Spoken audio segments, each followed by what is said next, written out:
Hello, folks. You're listening to episode 22 of your favorite sports betting podcast, A Mug's Game. And here is your host, Smeg. That's right, everybody. What an amazing time for sport it is with the European Championships. It's been a great European Championship so far, but the last 16 is starting today. By the time this podcast gets out, Wales and Denmark will be over and done with. Obviously, Ronnie was here last week doing the preview for the European Championships, and all his three main bets are still in play. France, of course, is the outright at 5-1. Italy, who've been looking very good indeed, at 11-1 was his other outright bet, and then of course Denmark to get to the semi-finals. That they're all still live. Obviously, the Denmark chances have received a blow with Eriksson.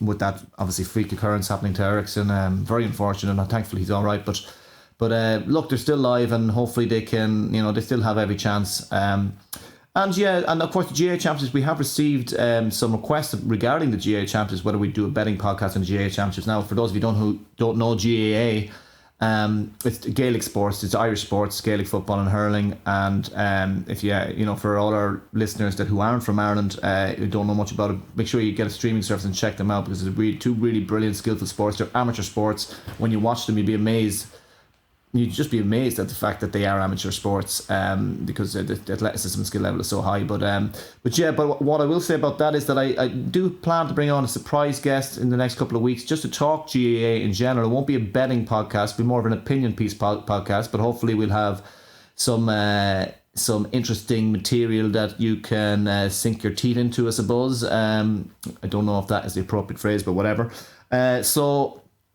Yeah, look, I'll keep that a secret for now, but yeah, that's something to look forward to in the future. But right now we're focusing on the tennis. In the men's tennis, we're just going to horse straight into it. In the men's and women's main draws, we would start with the men's. Obviously, other very, very good YouTube channels meticulously break down the draw match by match. But I'm just going to be focusing on just where I can find the bets in this draw. So that's what the focus would be. Right, in the first draw, obviously we have Novak Djokovic's draw. Now, he landed in a very, very easy draw indeed. Look, he's got Jack Draper, who's a very talented young Brit, who I'll have to check. I haven't even looked at the price on the handicap, but I think there might be reason to back that young Jack Draper if there is a big number on the handicap in that match. And then possibly Kevin Anderson, who's really not the same player he was when he reached the final there a few years back. And maybe Davidovich Fokina, who's more of a clay courter, but I think will ultimately turn into a player who can play on all surfaces. He's a very talented player, but possibly Dennis Kudla will be the one that will be there in the third round. And then I think Christian Garin might be the most likely opponent, or the hardest opponent, because Christian Garin can actually play, or I suspect that he'll be able to play on grass, because he does hit the ball. He hits his backhand quite flat. I don't see. He's got this reputation of being a clay courter, but I actually think that he has a good game. He could have a good game for grass. There's one to watch out for now. But he's another man that seems to land in a lot of easy draws, just like he did at the French Open. But and then finally, his toughest case scenario for Novak is Rublev in the quarterfinals. Now, he's 1-4 to get to the quarterfinals. Now, the last time we saw Djokovic win the French Open, he had a letdown for a couple of years. Obviously, he had injury problems in that time as well. But even Boris Becker said at the time, he lost early in the Wimbledon that year, and even Boris Becker said at the time that just Novak was spent. And I think that the French Open was a bit of a career effort for Novak, really just to beat Nadal, and then to come back from 2 sets down against Tsitsipas, who was redlining and really, really impressive in that final. Look, he's 8-11 to win the tournament. Obviously, of course, he is the deserved favourite. He's got a wonderful draw, but I won't be touching the 8-11, because look, he's human. He's human, and that was the French Open had to have taken a lot out of him. But if there's any way for him to kind of get through the first few rounds in third gear, well, this is a draw to do it. And this is why this is my bet. This is going to be my bet for this quarter one. It's not Novak. He's only 1-4 to win that quarter. I don't like that price at all. But what he is I'm going to pick this one. I prefer this bet. It's at 12-5. and it is for Novak to meet, with Bet365, for Novak to meet Rublev in the quarterfinal. Okay, and that is 12-5. Look at Novak's draw: Jack Draper, an old Kevin Anderson that is way past his best, probably Denis Kudla, who would never have the bottle to beat Djokovic anyway, and then maybe Christian Garin, worst case scenario in my book.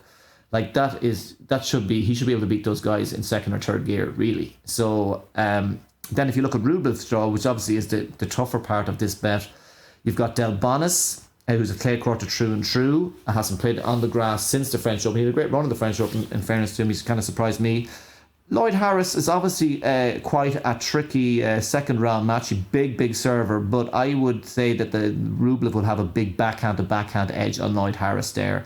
Fabio Fognini, obviously always tricky, and like he can play well on the grass, because he kind of moves so well and he's able to take the ball early and change direction. So he's always a bit tricky, but once again, very weak server, and you need a bit of a big serve on grass. And also tends not to have the stamina to go deep in slams, but he's the worst case scenario in third round. Then it's Sinner or Diego Schwartzman, worst case scenario in the fourth round. Both very much clay quarters. I have a lot of doubts about Sinner's ability to return a serve on the grass. He usually likes to stand back quite a bit, and he likes to take big cuts at the ball.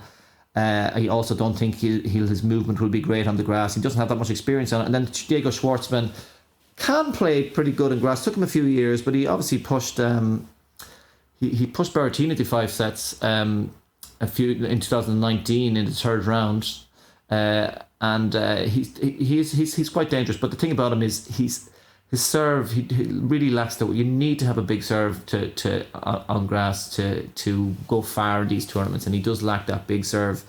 So that's the worst case scenario for Rublev. Now, Rublev obviously had a disappointing loss in the French Open to Jan-Lennard Struff, who kept net rushing, and Rublev was quite uncomfortable with that. But none of these players, maybe Harris, but Harris wouldn't be able to do it as well as Struff, are that type of player. Like the rest of the players are players that will give him rhythm.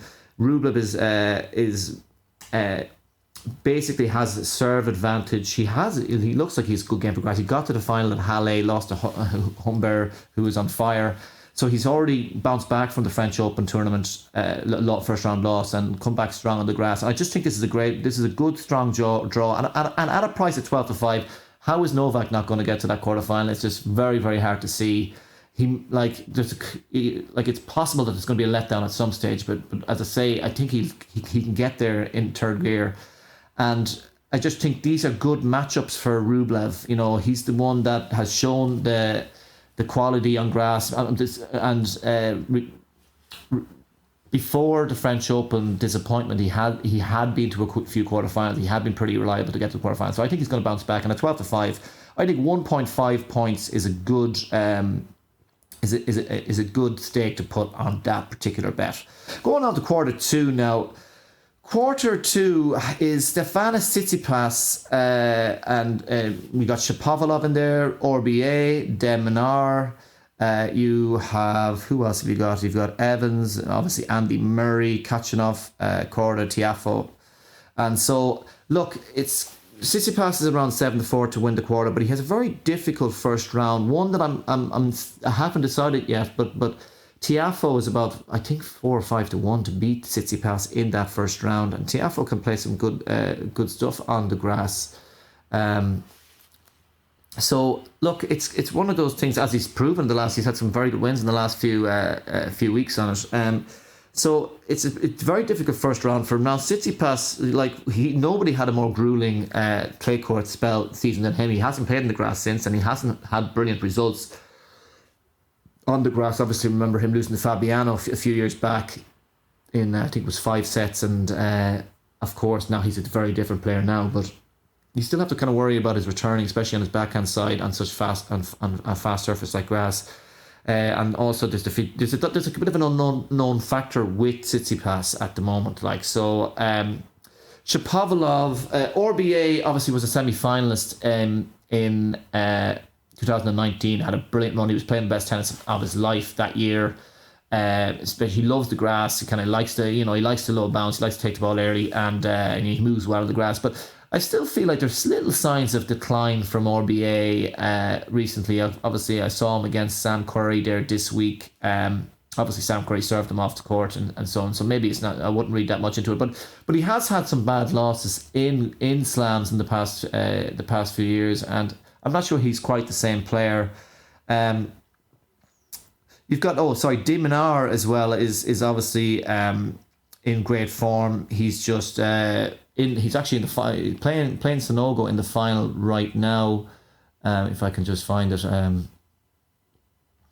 Excuse me, sorry. He's had a good run on the grass, and he does love the grass surface. But the bet that I found it very hard to pick out a bet. So I'm going to go through, because there's a lot of those guys. Chapeau's 8-1, RBA's 10-1, De Minaur 10-1, and there's a lot of those guys really where you could make a case for a lot of them, but ultimately the one that I came up with was Sebastian Corda at 33-1 to win his quarter. And to win quarter two. Now, obviously, he's very young, he's inexperienced, but having said that, in his first Grand Slam, he got to the fourth round in the French Open, had a disappointing loss after winning the tournament, the lead-up clay court tournament in Parma. He lost to Martinez in the first round there, and I just maybe had a bit of a letdown, but I don't think he's had a week off to prepare for this. And if you just look at Corda, if I just go through, I have my few notes here. We might hear a few little flickers of pages and stuff like that. But if I just look through Corda's draw, he's got a very tough first round match. He's got De Minaur. Now he's a 7-4 to beat De Minaur in the first round. De Minaur obviously loves playing the grass, and that is a tough first round. But then possibly, if he managed to get through De Minaur, he'd have Huang, the French guy, or maybe Zhang, both qualifiers. Neither are world beaters, both players you'd expect him to beat. Dan Evans, who often has crumbled under the pressure at Wimbledon. I remember losing a few years back to João Sousa in 5 sets. It would be the worst case scenario there. Could be Feliciano Lopez. I don't think Corda would have that much problems with Feliciano Lopez. He can be tricky, but he relies a lot on the serve. And one of Corda's greatest strengths is his return of serve. If you watched, I think he got to the final in the tournament in America. I can't remember where it was, where he lost to Hurkacz earlier on in the year. Instead, he didn't go to the Australian Open. He played that tournament, and he played against Isner, and he was so good at returning the big serve. I think that seems to be one of his big strengths. He's very good, very strong hands on both wings, backhand side, good reactions, and that's a really important trait to have on the grass. Like Evans would be the worst case scenario. That's a winnable third round match. Now, then obviously the very worst case scenario is Tsitsipas in the fourth round. And obviously I don't know if I could really believe that he could beat Tsitsipas in the fourth round. But you got to remember, this is 33-1, and it's also more than possible that Tsitsipas might have a letdown. He's on upside alert against Tiafoe in the first round.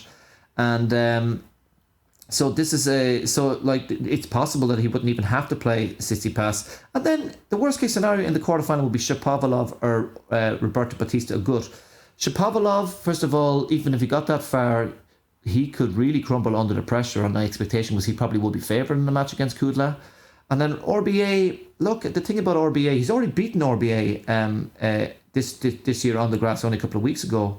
And RBA, I'm not even sure if RBA is quite at the same level that he was at, So it's a 33-1 with Unibet. I think it's a very decent price. For a half point bet to go 33-1 on the inexperienced but very talented Sebastian Corda, who does have a good game. Obviously, as well, the other thing about him, I think he at Halle, he lost in 3 sets to Humbert, which actually bodes well because Humbert went on to win the title. So look, I think he's got a great game for grass, and I just couldn't really see much value in the favourites there. So that's the price that I picked out. Half point, Sebastian Corda, 33-1.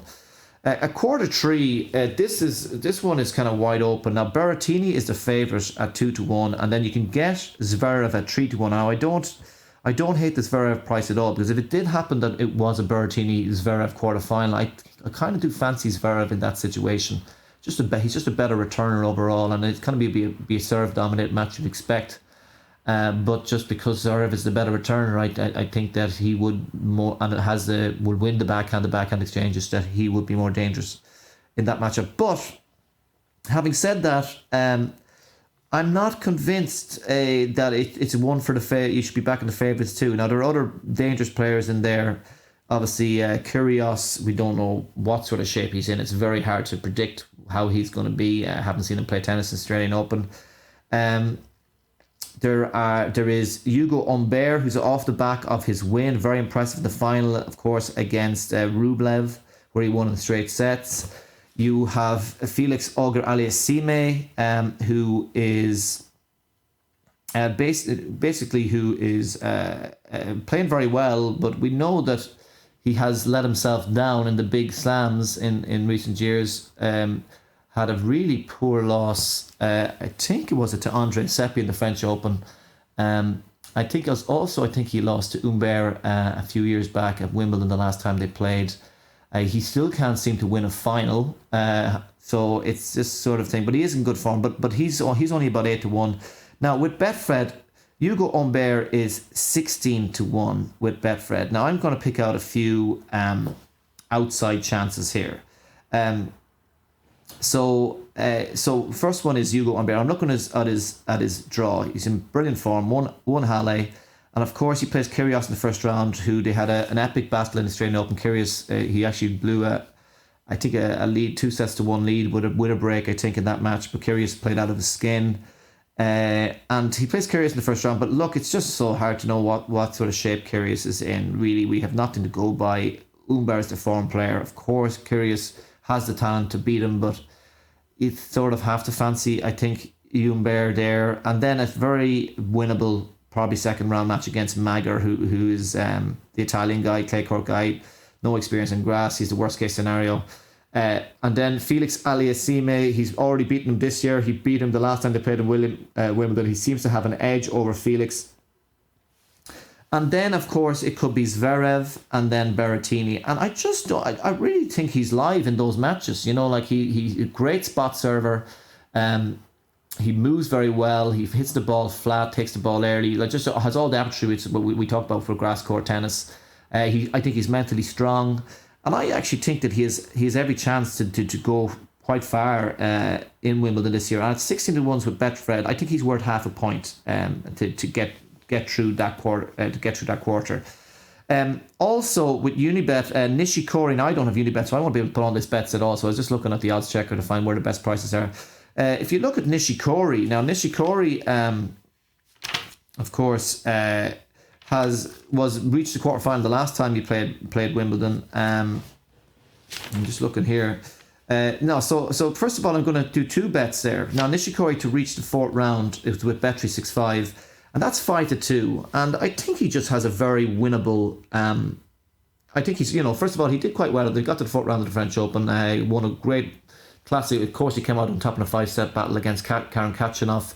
And he played some decent stuff, and then he just has done very well in Wimbledon in recent years. So who was it? He bet Kyrgios. I think it's always taken a very good player to beat him at Wimbledon. So for example, I think the last time he lost was Federer in the quarterfinals. The year before was in 4 sets. The year before was Djokovic.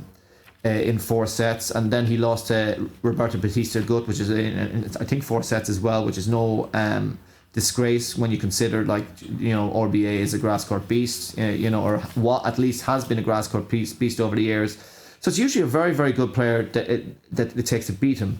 And if you look at his draw, he's got Popyran in the first round, who is a tricky first round opponent, and knowing Nishikori, I can see that match definitely going. If you want to be back in the over-unders games, I'd say that could well go overs. I haven't looked at it yet, haven't looked at that market yet, but I still think Popyran is too much skill, or Nishikori is too much skill for Popyran. Then he would play Casper Ruud in the second round. Casper Ruud isn't really a grass court player, he's a clay court specialist. I do think he is improving on all surfaces, and he's a tough test. But once again, I just do think Nishikori has the edge there. I think he's just an excellent grass court player. And then worst case scenario is Shardy or Karatsev in the third round. Karatsev hasn't looked comfortable on the grass at all. He's just off the back. He's kind of went off the boil a bit. He's just off the back of a loss to Philip Kohlschreiber at the French Open, which was a very poor loss. Nearly 38-year-old Philip Kohlschreiber.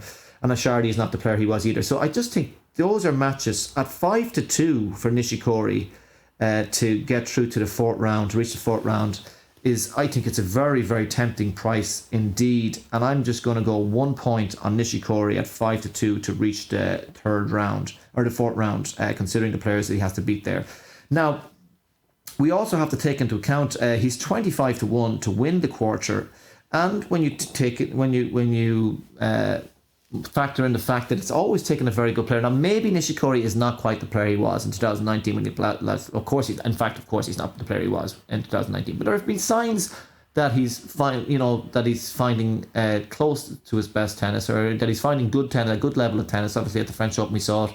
I think he's got more. He's obviously got more to offer at Wimbledon here. So at 25-1 to win that very open quarter for a player who has his grass court pedigree, I think that's a very decent price. And if you're just looking for some very crazy big prices to maybe put a few cents on, I'd say Tennis Sangren at 151 to win that quarter. And also I'd also think about the young Nakashima, who qualified very, very well, particularly beat Gulbis very handily in the final round of qualifying, and has a big serve and looks. I saw a bit of him playing in the qualifying. He was moving well as well, so he's a very dangerous player. So and of course we know that Nishikori wouldn't have to play. Like, the worst case scenario is Zverev, who obviously did beat him very well on the clay. But I think I'd give Nishikori more of a chance on grass, and just at the end of the day, you're not even guaranteed you're going to be playing Zverev. There could be shocks. There's bound to be shocks. There usually are at Wimbledon. So at 25-1, I like that price, and then just have a few pennies on Sangren at 151. The reason being, hasn't been in the best form this year, but we have to remember the last time he played Wimbledon, he got to the quarter final. I remember he beat Fognini and Querrey to get there, and as well as that, he almost got to the semi-final at the Australian Open 2 years ago, where he had match points against Federer. So if he finds his game, he's one of those very good match players who actually seems to be quite comfortable on the grass. And look at 151. I'm going to put a few pennies on him. I'm not going to stake I'm not going to officially stake any half points or quarter units on him, but I still think it's worth having a look at. And then Nakashima, very talented player who qualified well, young player, 150-1 in that quarter, where there are question marks over. It's not so much. We all know what Berrettini brings. We all know what Zverev can bring, but I still think Berrettini doesn't serve that well. He won Queen's Club well enough. He won in 3 sets against Norrie in the final, but look, he's with him. There's always going to be tie breaks, and he's a tough match player. I think his match play is what gets him as far. Really, he is one of the best match players on tour at the moment. But at the same time, I think he's beatable. I just think he's beatable. So I'm not going to say much more about that than this. In the final draw, look, this is the one where we have Medvedev and Federer. Now, obviously, I was quite tempted by. Well, first of all, I'm going to talk about Medvedev. I'm going to have a bet on Medvedev on the basis that I just think Medvedev is. I do think he's the real deal, and he's recently he is playing the final against Querrey in Mallorca, sorry, and so he's obviously found his feet on the grass this week. And he plays Struff in the first round. That's a very tough draw in the first round. It really is a very tough draw to have in the first round. But at the same time, I just think that he's on that level now where he's just going to be beating Struff. Okay, like he got to the final. I got to the semi-finals of the US Open. He got to the final of the Australian Open. He got to the quarterfinals when nobody was really expecting it at the French Open. I just think that he's become that big player that is just regularly going to get to the business end of tournaments, and he should have a good game for grass. He's got a big serve. He returns well. he moves really well, even though he sort of looks like he moves quite awkwardly. But he counter punches well too. And I don't think he would be as bothered by the kind of net rushing style of Struff than say Rublev was at the French Open.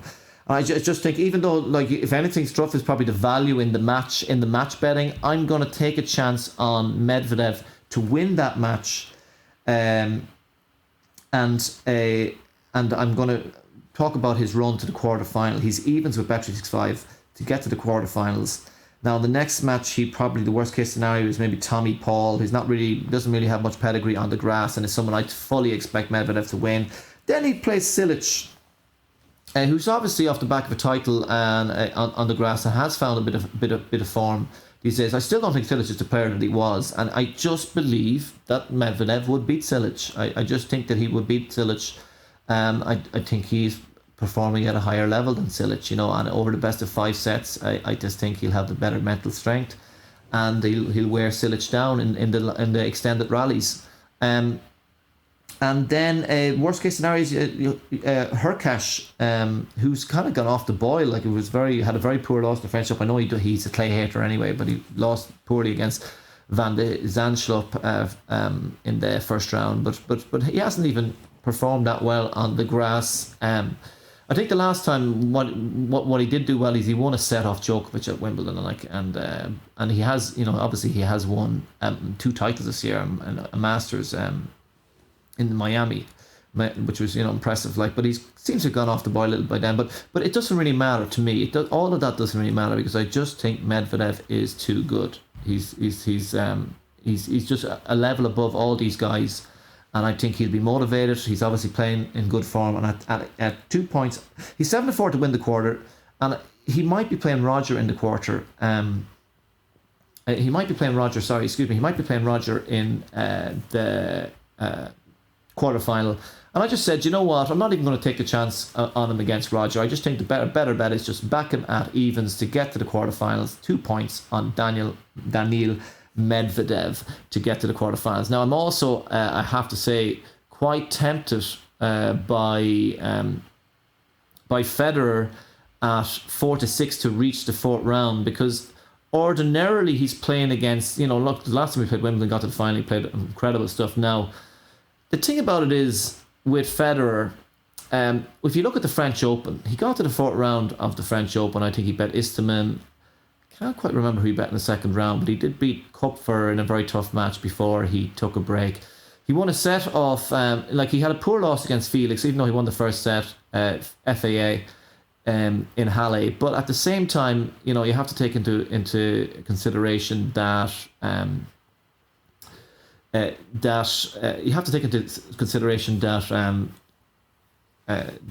Felix is a good grass court player, and Federer just said afterwards, look, I felt I let myself down mentally, whatever. But I think his game, I fully expect him to be ready for Wimbledon, and he plays Mannarino, who's someone who he has traditionally owned on all surfaces, particularly on grass. I don't think Mannarino, even though Mannarino is a very good grass player, it's a pity Mannarino's not playing somebody else, because he could have been one of those guys that you could have had a good match bet on against. Maybe against someone like a Filip Krajinovic or something like that. You might have got him at not pick him, but close to pick him. But in any case, he plays Federer, plays Mannarino in the first round, then he plays Gasquet in the second round, who he is traditionally owned on all surfaces as well. And then the worst case scenario is Cameron Norrie who's played fantastic stuff, who has actually really played fantastic stuff. But it just feels like Federer. This is Roger Federer at Wimbledon, and is he the same? There is a lot of ifs and buts. I'm so tempted by the 4-6 on Federer to win, to get to the 4th round, because I think those are all players that a Federer playing even close to his best level, doesn't even have to play his best level, will beat. Even though Norrie's in great form, Federer should have too much for him. But I'm going to delay that bet for now, and I might if I look into it, study it a bit more, and decide, this is the value. I'll tip it up on the Twitter. So everyone, make sure you follow us on Twitter at Mud Podcast, and if we decide to pull the trigger on that, we will be posting it to Twitter. So there are the quarter bets that I have seen that I've picked out there. Let's have a look at the women's side of the draw. And once again, we're going into the quarter bets for the women. And in the first quarter, you've got the likes of Ash Barty, Andreescu. This is a fairly stacked quarter. You've got Ash Barty, Andreescu, Kasatkina, Ostapenko, Kontaveits, and Jo Konta, who is off the back of Type herself. I think, did she win in Nottingham? She won in England, somewhere in England anyway. And then she took a week off, but I've seen her social media where, well, we'll talk about Konta later on because I do actually have a match bet that I posted on Twitter about Konta. But look, Ash Barty, this is an interesting one, okay? So I'm already just going to nail my flags to the, whatever the phrase is, to the post or whatever, to the master. And I'm going to pick out Jelena Ostapenko at 11-1 with Boyle Sports to win this quarter. Jelena Ostapenko is back, ladies and gentlemen. She is back. She has played incredible stuff at Eastbourne this week. She's just off the back of destroying Annette Kontaveit in the final at Eastbourne. So this is really, really impressive. She really was impressive. She destroyed Rybakina in the semi-final, destroyed Kasatkina in the last couple of sets as well. I think it was in the quarter-final. So she's playing, and Pavlyuchenkova, the French Open semi-finalist, she destroyed. So she's destroyed so many great players, and she has the consistency. And lo and behold, she's not hitting any double faults, so she's hitting very few. I don't think she hit any. I'm not sure if she hit one or two today, but not many. She didn't hit any at all against Rybakina. This has been what's been holding her back the whole of the last 2 or 3 years. And I just have to go through this now. She does have a tough draw. Okay, she's got Fernandez, who could be a very tricky player on grass. But the thing about Fernandez does the game suited to grass and looks like she moved well and she's a great ball striker and so on. But I think Ostapenko would absolutely gobble up the Fernandez second serve. Then she has Kasatkina, who she lost the first set to, but then she destroyed in the second in the second 2 sets. And I see her doing, not maybe she won't destroy her, but I see her having the edge over Kasatkina in the next round. But it is a tough second round opponent. Then Bianca Andreescu, who herself was beaten very, very convincingly by Ostapenko's opponent in the Eastbourne final, Annette Kontaveit in the final. Andreescu really seems to be struggling to find her A game. And I don't see her just all of a sudden pulling out all the stops just yet. Maybe we have to wait for the US Open to see the best of Andreescu in the 4th round. Then we have possibly Kontaveit or Azarenka. We saw her destroy Kontaveit. Azarenka pulled out injured in in Germany, and then the Bad Homburg in Germany. Excuse me. But Azarenka is obviously always dangerous in grass. But I just feel like that even with Azarenka, like Ostapenko has the ability to take the game out of your hands. And then worst case scenario is maybe Jo Konta or Ash Barty in the quarterfinals. Now, yes, all those are big names. That's not an easy draw. That is not an easy draw. But Ostapenko is 11-1, and you just have to look at her grass court pedigree. Right, in 2019, she did have a bad loss to Say. She was in very bad form. She lost in the first round to Say, and obviously Say is a very, very tricky opponent to play on the grass anyway. I think she beat Halep that year as well. But in 2018, she got to the semi-finals. In 2017, and she got beaten by Kerber in the semi-finals. In 2017, she got to the quarterfinals. She really does love the grass, and in 2019 she didn't come into the tournament with any form. She's in absolutely fantastic form right now. She's serving great, not hitting double faults, returning unbelievable. She's just taken the game out of all her opponents' hands, and she's got her consistency back. She's even doing drop shots and slices. She's playing so well. For me, there's times I've been backing Ostapenko at massive prices like 33-1, 66-1 and stuff like that, just to win quarters at slams, and she's never quite done it, but she's back. I think she's back, and I think at 11-1, I think that's a great price for her to win the first quarter. And just a little note on Ash Barty. Barty, I just think she's coming in with a lot of question marks here. She does have a fairly easy draw. Apart in the first, on paper, fairly easy draw.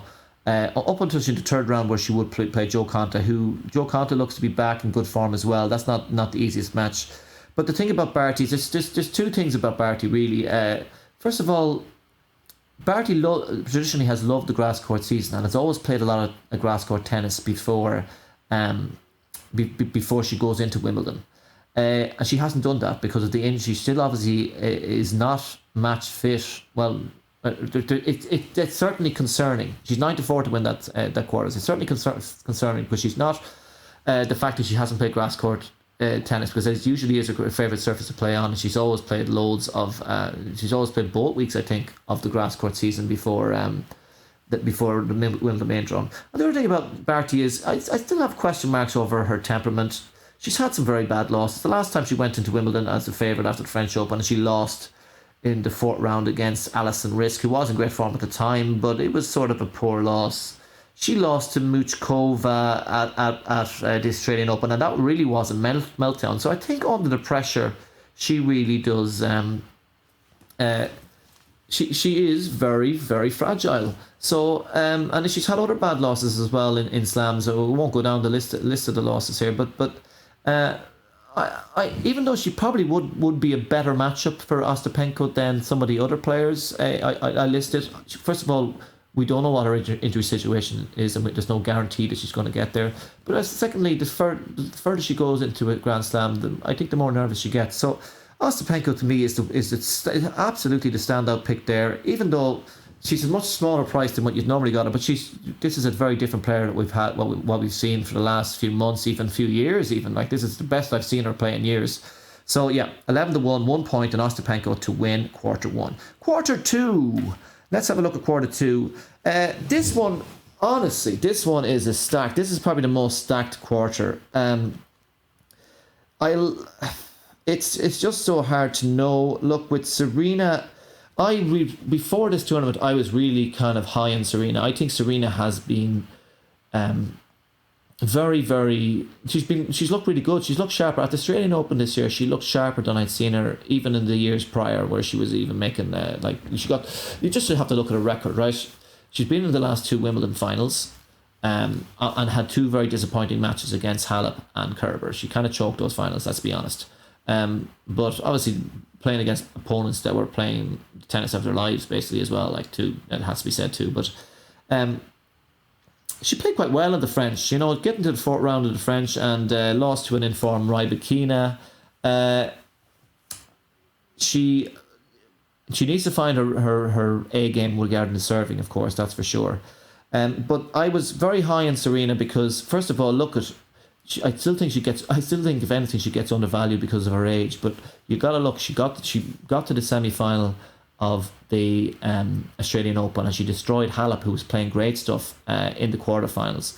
And then she got beaten by her nemesis, I suppose, her tennis nemesis at least, was Naomi Osaka. And it is sad to see Naomi Osaka not playing Wimbledon this year. She would have been a great addition to it. But look, she made her decision. Obviously, she's looking after her mental health. That might be a topic we'll come back to in an opinion piece at some stage, but we won't focus on it now. But I'll say, look, semi-final Australian Open. She got to the semi-final of the US Open. So she's constantly getting through, and then she's been to the last two Wimbledon finals. So in a way, I can totally understand if anybody would want to back Serena to she's 12-5 or 5-2 to win that quarter, or even if people want to back her to win the tournament, because there is no sign of these kind of, we're not seeing these kind of early round losses with Serena, in these tournaments. Not even on clay this year, which I kind of expected on clay. Whether or not the grass, there could be ways in which she could be more vulnerable in grass regarding her movement, might be more likely to be exposed on the grass than it was, say, on the clay, where she had a little bit more time to line up her shots, particularly on her backhand side. But look, as far as I'm concerned, she's working hard at the Patrick Moragulat, who I can never pronounce his name, academy. I'd say she's very zoned in on Wimbledon. I think she realises that this is probably her best chance to equal Margaret Court's record. So I was so high in her. But then I looked at her draw, and Sasnovich is by no means an easy first round, and I wouldn't put anybody off backing, because Sasnovich can play on grass. I remember she had a big win against Kvitova a few years back on in the first round, so she can be a bit of a giant killer. She's very, very streaky, very bit of a red liner, and goes very up and down the game. So I wouldn't back anyone against Sasnovich, giving her a tough time. But I'd say overall she should get past Sasnovich. But she is due to play Angelique Kerber in the third round, and Angelique Kerber is a bit of a nemesis. Beat her in the final back. It was it 2018. I think it was 2018. 2018 that she lost the final to Kerber, and Kerber obviously has beaten her in the Australian Open final as well. And Kerber is just after winning in Bad Homburg, and beat Kvitova in a classic semi-final, and then won easy against Siniakova in the final. So she's back in fantastic form, is Kerber, and that's a really nightmare third round match for Serena. And then can you Bencic obviously plays great stuff on grass, and got to the final. Where did she get to the final? She lost to Samsonova. I know that Jabeur won Nottingham. I'm just trying to remember. Berlin. It was the Berlin final for where Samsonova beat her. It was a bit of a surprise. Samsonova was out of nowhere raining down aces and playing some fantastic grass court tennis. So that was she's probably the biggest surprise of the grass court tennis. Not surprised, because kind of you always knew that Samsonova had the talent, but she always seemed to struggle to put it together to go on a bit of a run. But in any case, it's hard to make a case for Bencic and Coco Gauff, because they're in this quarter as well, but they have to play each other in the third round, and then they'd probably have to play Serena or Kerber. So all these prices, like Bencic can be got at 10-1, Coco Gauff at 8 or 9-1. Considering that Bencic and Coco Gauff would probably have to play each other in the third round, and then you'd have to play Serena or Kerber in the fourth round even before you got to the quarterfinals. Just very, very hard to recommend those prices. And I have to say, Svitolina is in here as well. If anything, on the other side of the draw, you have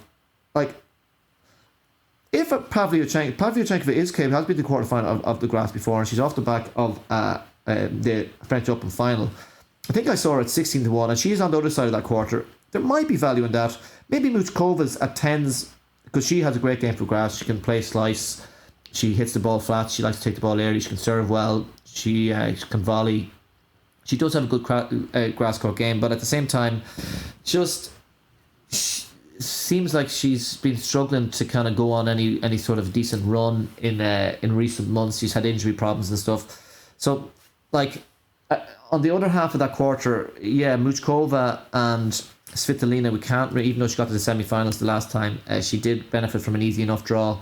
And also, you have to remember that Svitolina did beat Muchkova in the quarterfinals that time. So it's just hard to know. I don't know if I can recommend anything here. I was high on Konja. She's 28-1, but I don't like her in this quarter. So I'm not going to recommend anything there. So on the third quarter, we got Petra Samsonova, Sofia Kenin, Pliskova, Kudermetovas in there, Vekic, Pegula, 22s, Risk 25s, and Lee 50s. There's one that I noted. Really, it's hard for me to. It's really kind of hard for me to pick a winner of this draw. But I've decided that I'm going to go a half point on Sofia Kenin at 10-1 with Boyle Sports to win this quarter. She plays Jinyu Wang, who actually playing some great grass court tennis, very impressive in qualifying. It has to be said in the first round. That's no easy first round, but when you consider some of the first rounds some of the other players have, I guess it could be worse. Then maybe Christina McHale or Madison Brengel. Both Brengel has had some great results on the grass before. I think she has beaten the likes of Kvitova and maybe Julia Gorgas at one year as well. And of course, McHale can play in grass, is a good grass court player as well. But once again, I still think Kenin is a step above those players and should be able to beat them. Then it could be maybe Golubich or Kudermetova, both very dangerous players. Still think regarding just match play, I think Kenin might still have the edge if she's playing well on either of those players. And then it could be Madison Keys, more likely to be Elise Mertens in my opinion. She's more solid than Madison Keys, and Madison Keys has a tricky enough first round against Katie Swan, it has to be said, who qualified very well too. And then worst case scenario is Petra Kvitova in the quarterfinals, and you wouldn't really fancy that. However, we've seen Petra. Think about Petra Kvitova is the favourite here, and that's 4-1. We've seen Petra Kvitova. We've seen her choke quite a lot in Grand Slams lately. Obviously, the Australian Open, we saw her choke against Sorana Kushtia. She's choked against the likes of Sasnovich and Madison Brengel in recent years at Wimbledon, and she's just not. Even though she had a great match against Kerber in the semi-final, it didn't feel like she was at her very best. Still putting in a lot of double faults and under pressure, and it's kind of either a winner or just a wild unforced error with her, and I don't know if you can rely on her to get to the quarterfinals, which means could be someone else there. And I just think Kenin, I like her game on grass. Okay, she in 2019 she won the Mallorca and she beat the likes of Bencic, Sevastova, Mertens in that run. She likes to take the ball early. She hits the ball flat, and she moves well. And I just think at 10-1 for me.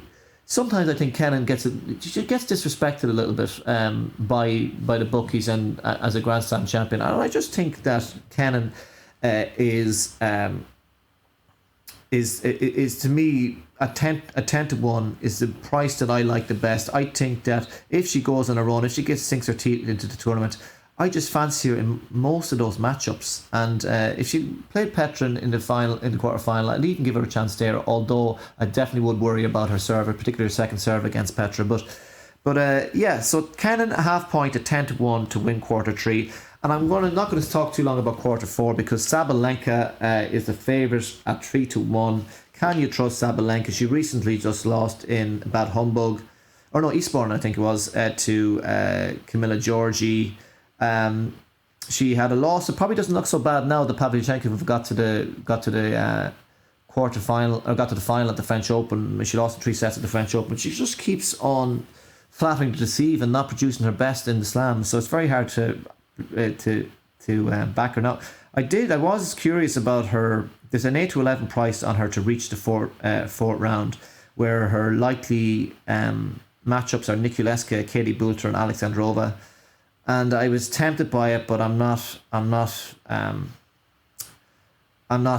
to go there because she could lose to Alexandrova. She could, you just never know with Sabalenka. And then of course there's Sakari's in here, Rybakina is in here, but they would have to play each other in the third round, and they're both about 7 and 8-1, and because they have to play each other in the third round, and then Muguruza is in there at 9-2.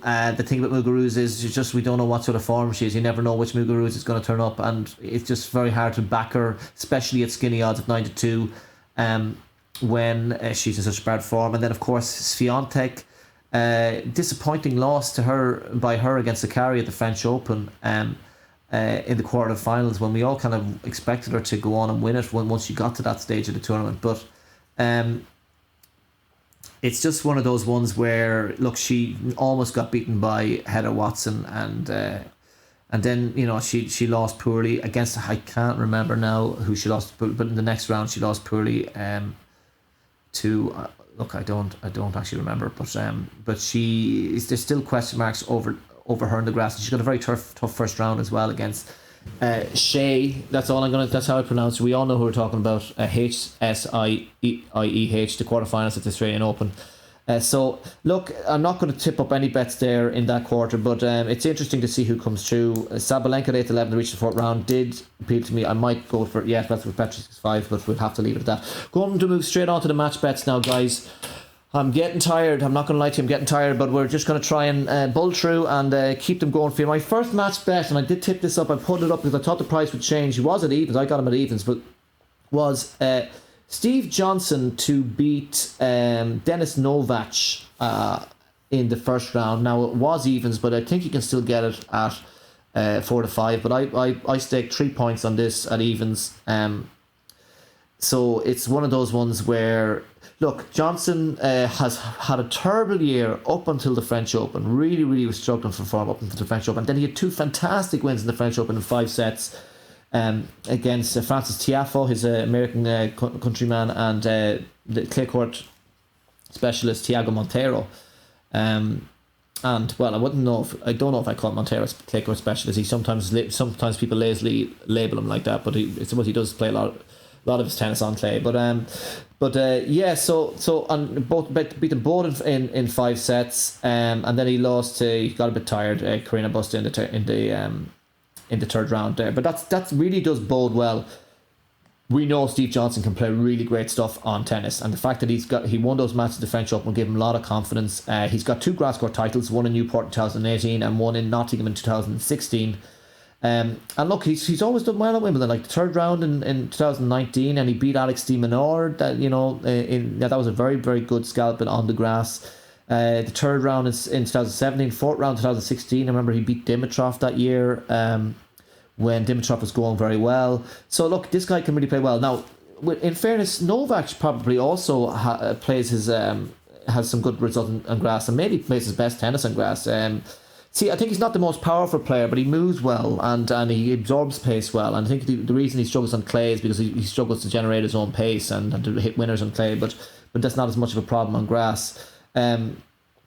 Yeah, but he has some good results. Like I remember he beat Lucas Pouille and took a set off Raonic in 2018. That was probably his best slam result he's ever had. This year he beat Vesely, who's a little bit out of form, and Madden, but then he lost to Selibilik and Berankis on grass. Look, all you have to go on is just that one good result against Lucas Pouille on grass, considering that his pedigree on grass is so much less than Steve Johnson's. Now, it is a little bit of a worry that Steve Johnson didn't play any tournaments. Maybe he wasn't scheduled in for them in the pre-tournaments in grass. But look, we wouldn't be getting the price at evens. If he won a few matches, got to a quarterfinals of one of those warm-up tournaments, you'd be seeing Steve Johnson probably at maybe 1-2. And I just think that I saw enough. He looked in great shape at the French Open. I saw enough of him. He's also the bigger server, and he's much bigger server than Denis Novak. Denis Novak is not a great server. So, and the fact that he has that big serve, big forehand, and he can use his backhand slice well on the grass, and he's good. His match play was very good in the French Open. He is a good when he's in confident. He's a good match player. To me, that's probably the best match bet of the tournament. So I'm going for 3 points on Steve Johnson at evens. Now, of course, guys, some of you might have to get. He might still be available at 1.9, but so what did I say? I said 2.5. No, 1.8 or 1.8 or 1.9. So keep an eye on that. You probably will get that on Betfair, but I think it's just, to me, it's a bit of a no-brainer, that bet. So who else are we going for? So we have. Let me think now. I've got other bets. So. Oh, excuse me. I don't have too many other bets. Obviously, we went for Barrère to beat Van de Zandschulp. Van de Zandschulp had injury issues with when he lost. He had to take a few injury timeouts against bad loss in the third round of qualifying against Trungelliti. Just Barrère has more grass court pedigree and beat some very good players to get to the main draw of Wimbledon. He beat Jung, who was in great form, Stakowski, who's a bit of a grass court specialist, and Fratangelo, who's also been in good form this year. He beat Bublik at Wimbledon in 2019 after his qualifying. I think it's the third time in a row that he's came through qualifying at Wimbledon. He generally does play very well in the grass. Van der Zandschulp doesn't have the same pedigree. Barrère came out at evens in that one, but I tipped him up, I think, at 1.9, 2.2 points. At 1.9, Van der Zandschulp is a good player. Had a good win against Hurkacz on the clay, and also did well against. I think he pushed Davidovich Fokina to 5 sets. But I just think the fact, first of all, he just doesn't have the same experience on the grass as Barrère. There is an injury doubt about him, and also the fact that he lost to Trungelliti in the third round of qualifying. I just think Barrère looks in great form, and just has better grass court pedigree. So yes, happy to put 2.2 points on Barrère. I think he's about 1.8, maybe 1.77 now. But you could raise your stake to 2.75 or something if he is at 8 to 11. So yeah, I like that one. I also like. I just think pair is.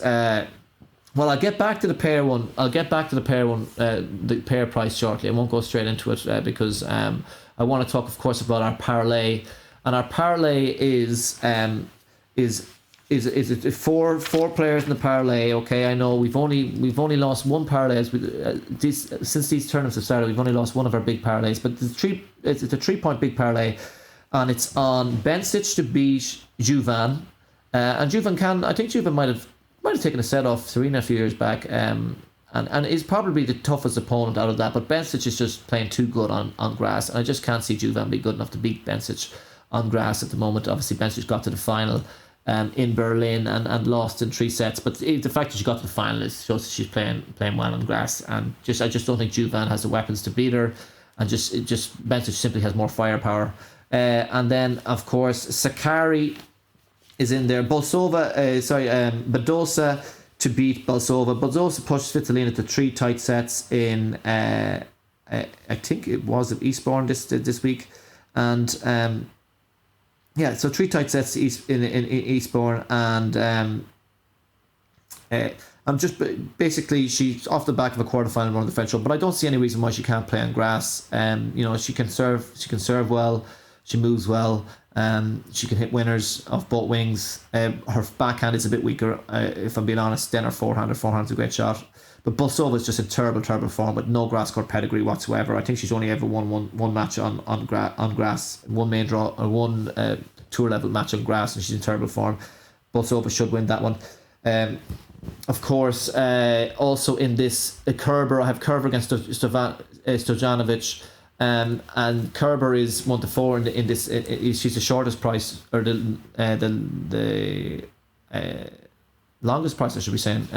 Well, she's 1-4 against Stojanovic. Now, Stojanovic didn't have a semi-final run in, I think it was where was it Nottingham? I know Jabeur won Nottingham, but was there another tournament in Nottingham that Conte won? But in any case, we got to the semi-final, took a set off Conte, but Conte came back and win. I just think the form that Kerber's in right now, there's no way Kerber's just going to turn up there and lose in the in the first round, even against a player who's he was a difficult first round opponent, but just not in Kerber's class. Especially Kerber's favourite tournament. So Kerber there. And Sakari, I just have to just find this, if you don't mind. Sakari has a very winnable first round match as well.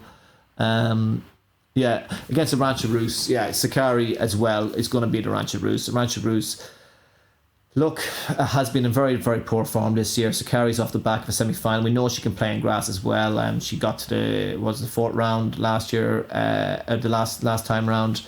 I remember, when she was a younger player, pushing Venus Williams all the way as well, when Venus was a good player. So she can play on any surface, Sakari. Now, maybe she might be a little bit more error prone on grass, but she's got the firepower to beat Rus, and just Rus is not in good form. So these are Sakari, Bencic, Kerber, and Badosa, all 4 evens.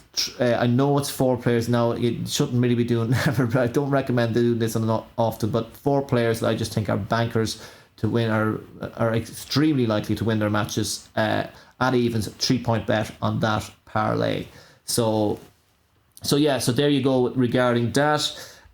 Do we have other bets that we like regarding match bets? Certainly there are a few. One of the bets that I quite like, I'm just going to put a 1 point. This is kind of a smaller bet, but I like Ellen Perez to beat Clara Burel, just because of the price. It's a value bet price. She can get her at 2-1 on the exchange, bet for exchange. Because look, she got to the final round of the French Open qualifying, lost a tight 2-set match against Greek Minnen, who's in very good form at the moment, and she came through qualifying really well. She bet. I think she bet them all in straight sets. Kung, Grabber, and Doden, who was probably one of the biggest names from the qualifying, and she bet them all very, very well. That was 3 very good matches. Burel, on the other hand, battled through. She had to come through in 3 sets against Vickery and Storm Sanders. And I just don't see any reason why she should be such a big favourite against Perez, considering how impressive Perez has been in qualifying. Burel is a great shot maker, but she definitely is very, her serve is very vulnerable, and I think someone like an aggressive player like Perez can take advantage of it, and Perez is just very confident. I just think that I would probably have Burel maybe slight favourite, maybe an 8-11 favourite, but there's no way Perez should be that much of a dog there, so I have to put 1 point in Perez to beat Clara Burel. Another bet that I quite like is at the Australian Open is a long shot here is Gracheva to beat Petra Martic. Now this is at 11-4. That's for 3.75 for you guys who use the decimals. Now, Gracheva is kind of a bit of an inconsistent player. As I mentioned, she was one of our big bets. We know when we tipped her up to beat Arrubarena in the French Open, and she won very easily in straight sets. So she is just someone that seems to produce a lot of her best tennis seems to like to play in the big slams. She's been to the third round of the US Open. She beat the likes of Badosa and Mladenovic in that little run. And then, of course, she was beaten quite easily in straight sets against Martic that year. That was 2020. But it has to be said that Martic was in so much better form back then. Martic is not in the best of form at all at the moment. This year in general, like the only outlier really is her run to the semi-finals at Rome. But even in hindsight, that run even that impressive when you consider that the best player that she bet was probably Podoroska. And Podoroska, we all saw what happened to her against Bencic. Podoroska isn't quite the same player this year as she was last year. And then she had a poor loss against Pliskova in the semi-final. Even though it was 3 sets, she fell away very easily. But you just think of it this year, she lost in the first round against Olga Danilovic in the first round of the Australian Open. She lost in the first round against Camila Giorgi. Gracheva then beat Camila Giorgi in the second round of the French Open. And I just think there's question marks over like even on the grass this year. Like no, Martic has played good stuff on the grass in the past at Wimbledon, but I just have very question marks over her over her form at the moment. Even this year, she won one match this year on grass where she went 3 sets with Asia Mohammed. Which just inspired a lot of confidence. And then she got hammered both times by Belinda Bencic. Gracheva, I just saw on her social media, she's just really hyped, really pumped up for the match, just like she was for the French Open. And I know, even though Martic did beat her handily at the US Open, I think it's worth taking a shot on Gracheva to... because I do remember actually as well, Gracheva had a very poor loss the week before she played Gracheva, and she has also had a pretty poor loss this year. I can't remember who she played actually in her only match on grass, but it was a pretty poor loss. But I don't read too much into it, and I just think at 11-4 it's definitely worth taking a shot on Gracheva to beat Martic. I think Martic is very vulnerable right now, and she should definitely be on upset alert. So I'm just going to stake 1 point on Gracheva, who is a bit of a shot maker, and shot makers generally do get rewarded on the grass. And I think with Martic, sometimes a player like Gracheva, she would need to get hit off the court, and her defensive skills would need to be exposed. And I don't think Martic is that type of player that is just going to completely expose and put you under the pressure on the grass. So look, at 11-4, I'm happy to take 1 point on that. I'm also going to put a point on. I'm not going to put a point on the match bet. I'm just going to put a point on Zhang to win the first set at evens versus Huang, the French guy. Okay, now Zhang is Zhang. Just I hope I pronounced that right. Probably didn't. But I just think that Zhang qualified very, very impressively at Wimbledon this year. So he, first of all, he beat Vinolas 6-1 in the first set and won in straight sets, but he won the first set 6-1. He won both sets against Tabilo and won 7-6. He's winning a lot of tiebreaks. He's won 3 out of his 4 tiebreaks in this tournament, so he's obviously performing well under pressure. And then he beat Cerundolo 6-0 in the first round, in the first set of that match. So he's obviously starting very, very fast in his matches. Now, whether or not, I'm not actually totally sure if he's going to go ahead and win against Huang. Huang, you could argue Huang had a harder route. He had to beat Kwiatkowski, Kopil and Mulkon. But he did lose the first set against Kwiatkowski, and he was I think he lost 6-love or 6-1 in the first set against Mulkon. And look, I just think that Zhang, I saw a bit of him play. He does seem to have a game that's very suited for grass. He changes directions very well, hits the ball very flat as usual, and so just seems a good ball striker. And I just like him to win the first set there, and I'm just going to put a point on it. Okay, all right. So then another bet that we have, of course, is it's I was very surprised by this price. This is another one that I'm going to put a half point on. Martinez has only won one match on grass in his entire career. That was in 2019. But Martinez is a very, very, very different player now than in 2019. He beat Korda at the French Open this year, was a great win, and was very competitive against Tsitsipas in the second round. He beat Rusevori and Nishioka at the Australian Open, which are quite fast conditions, so he can prove that. He lost to an informed Lajovic at the time in 4 sets. So he's a player that's improving all the time. And I just look at Travaglia here. Travaglia basically has been in very, very bad form. I don't really get this. I'm just really confused. He's 10-3 to beat Travaglia. Travaglia basically has very few wins. He's got one win on grass this year. First of all, he's been very, very, very poor form. He had a very poor loss to who beat him again. If I could just find the scores here, and I will find him. He had a very poor loss to Deminaur at the French Open. Okay, because Deminaur isn't really lost in straight sets very easily, and Deminaur isn't by any means a clay court player. Now, he did push Berrettini to 2 tight sets, but he didn't. He lost him in tiebreaks, I think, at London, and maybe that's what caught people's eye. He beat Pella there. He's not really can't say he's not a grass court player because he has reached the quarterfinal of Wimbledon before, but he hasn't been in great form this year. And then he lost to Batista Agut in straight sets.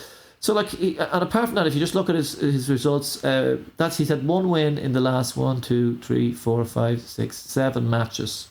Okay, most of them being on clay now, and he has played decent stuff on grass in the past. But look, I don't know why he's warranted such a massive favoritism against Martinez. I think it's worth taking a punt. Now, Martinez, I've seen on social media that he's been practicing on the grass. He's been John Isner, he said, I'm practicing with John Isner to get used to playing against big servers and grass, and that's just the attitude I want to see. And I just think at one point at 10-3, absolutely, I'm just going to take a chance on that, because I just think he's overall the better player, and the only thing going against him is that he hasn't played much on grass. But I think sometimes that can be overstated. The fact that these people, certainly someone like Martinez, who can move really well, I don't see, with a couple of weeks training, I don't see any reason why he can't adjust and become, and certainly put it up to Travaglia, and because I think overall he probably would be the more accomplished player from the back of the court. So we'll have to wait and see. But I just think that price is so big that I have to go for it. 10-3, 1 point on that. Now, of course, we have who is Schwartzman against Benoit Paire. Now, some of you might laugh at me, some of you might think this is kind of a crazy move, but I just think the price on Benoit Paire is a bit mad. It really is a bit mad. If you think about it, Benoit Paire has a great record at Wimbledon. Now, he's been in terrible form. Let's be honest, he's been in terrible form, and he had a bad, and of course Schwartzman did reach the quarterfinals and had a very competitive match against Berrettini in the quarterfinals before losing in 5 sets. But the price is 5-1 on Schwartzman to 5-1 basically on Schwartzman to on Paire to win the match, and 11-4 on to win the first set. Now, Paire has been in terrible form this year. Now, there's no denying that, but in front of the fans in Roland Garros, he pushed a very informed Casper Ruud to 4 sets, and he won the first set in that match. And he served he's got a great record at Wimbledon. So it just goes to show that when the fans are there, he is capable of turning it on. He is capable of turning up and playing his best tennis, or close to his best tennis. Obviously, like in 2019, the last time we played at Wimbledon, he got to the third round. He beat Londero Kecmanovic, who was off the back of a final in Turkey that year, and then Vesely, who had beaten Alexander Zverev that year. Vesely was in bang on form, and Paire beat them, and then lost to Batista Agut in the 4th round. And then, of course, the year before, he got to the 3rd round where he beat Shapovalov, and before he lost to Del Potro. So he has, I think in other years, he's beaten the likes of, he's got to the 4th round in 2017. He beat the likes of Jerzy Janowicz, who was playing well enough on the grass at the time. Herbert, who's a good grass court player, and Austin Murray. So this guy is a very good grass court player when he wants to be, you know. And just there's a lot of I think there's a bit of an overreaction here. First of all, Paire can serve really well. First of all, he's got the serve advantage over Schwartzman, and he. You know, Schwartzman hasn't played. You know, I know Schwartzman is looking for in social media. He seems to be confident and he seems to be looking forward to playing on the grass, whatever. But this should be a competitive match. I don't think that it's going to be a case of Paire not showing up I think it could be very similar to what happened with Casper Ruud. And the only thing is that I think Paire has definitely has a fighting chance against Schwartzman, and all the matches they've played on they've played all their matches on clay, and the head-to-head is Schwartzman leads the head-to-head, but every match has went the distance, and Schwartzman leads the head-to-head 2-1, and that's in Schwartzman's best. He won all the matches in 3 sets, and Paire won one of them, and Schwartzman won 2 of them, and so it's obviously been a very close matchup overall on Schwartzman's favourite surface, but on grass, you got to give Paire much more of an edge there. So and these are recent matches where Schwartzman is the same player that he was. You know, he won the one in 2015, but in 2018 Paire won, and 2019 Schwartzman won.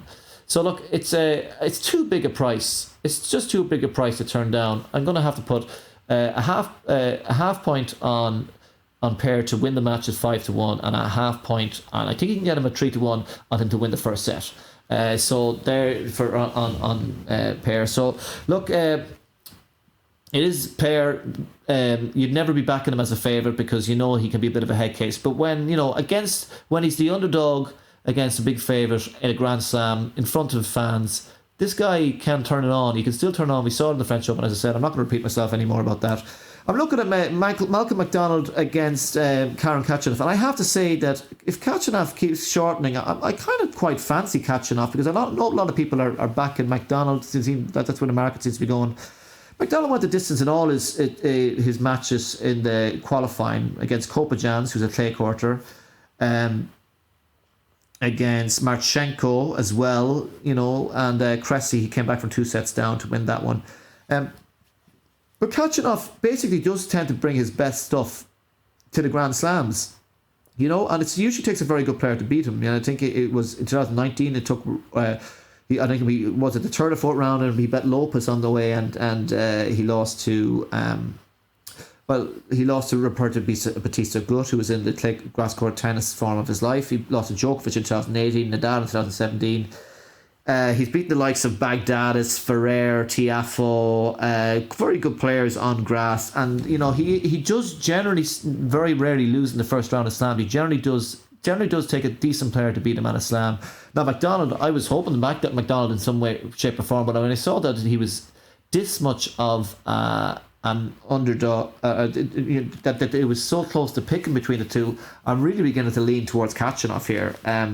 It definitely does seem like a match that is likely to go to cover the overs. So whether it just depends what it is. If it's 40 games now, maybe it won't, because the thing is, Khachanov will have a bit more of a serving edge than McDonald. Even though McDonald does serve a lot better for a smaller guy than you would think.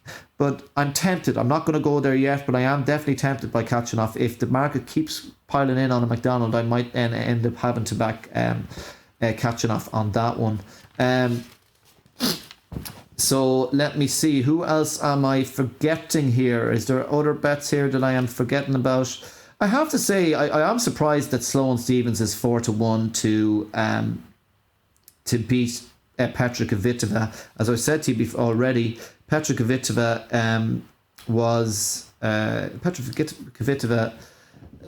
has had some very poor losses in Grand Slams. She has openly admitted to getting nervous and choking. You know, when last time she lost to Sasnovich, or when she's lost to Brengel at Wimbledon. It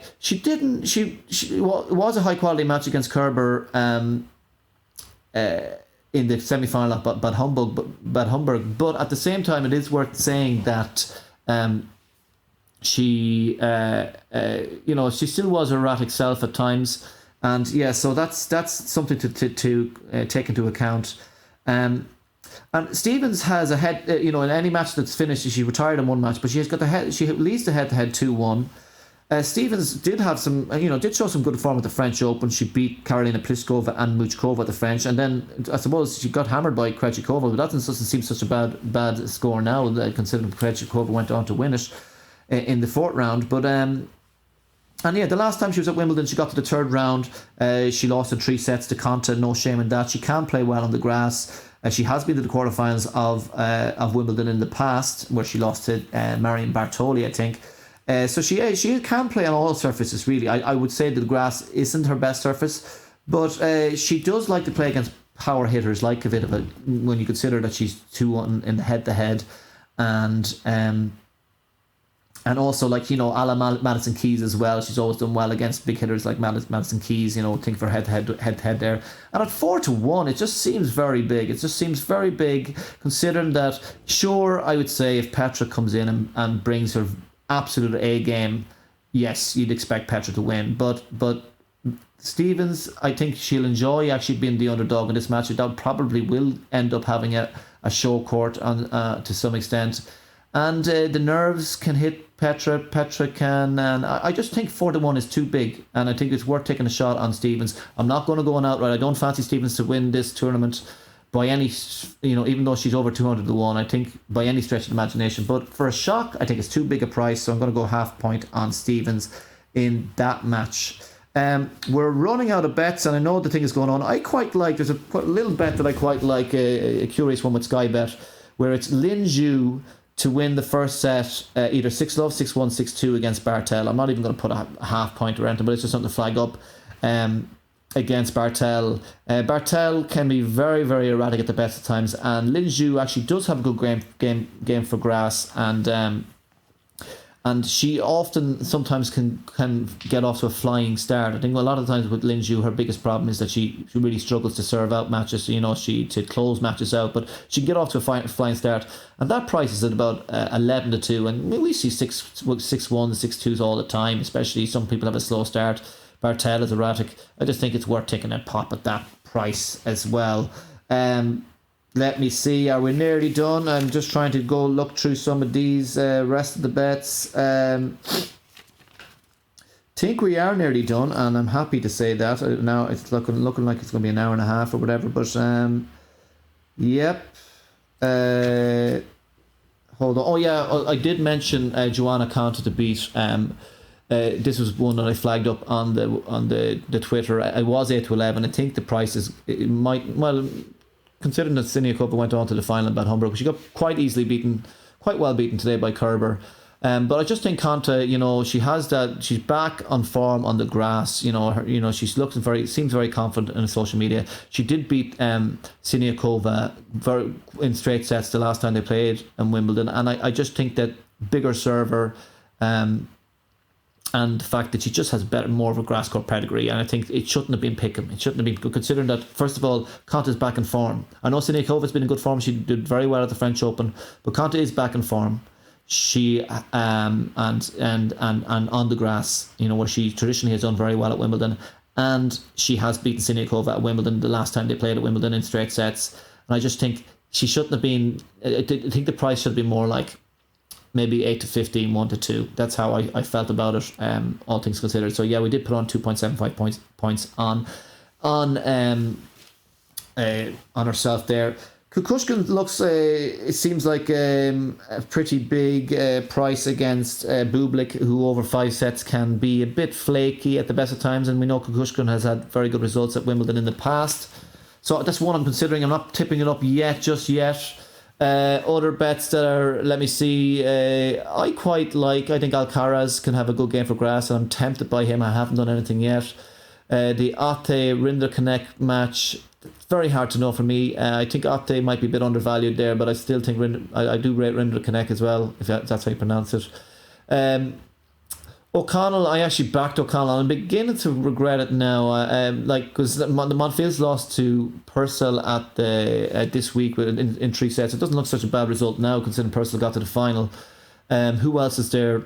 Yeah, I think her Musetti. I'm not quite convinced by his game for grass. I think Hurkacz at 4 to 6 is not a bad price there. Haven't backed it yet. Hopefully the market moves a little bit on that. Let me see. Radu Albot is tempting against Duckworth. Have we got any other ones? I do quite like Volnyets against Begu. Volnyets qualified very, very impressively. I think bet everybody in straight sets. It was a particularly impressive win against Haddad Maya in the third round of Wimbledon qualifying. And look, Begu can be...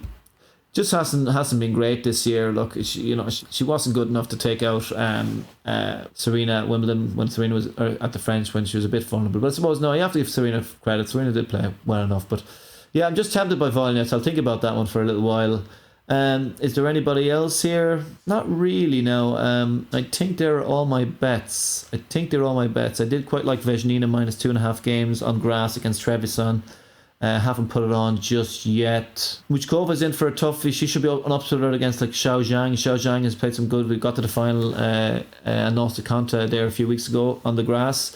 Let me see who else is there. I think Raducanu at 2 to 1 seems a bit big against Diachenko, who did qualify well, and we all know can play well on grass. Didn't she beat Sharapova there a few years back?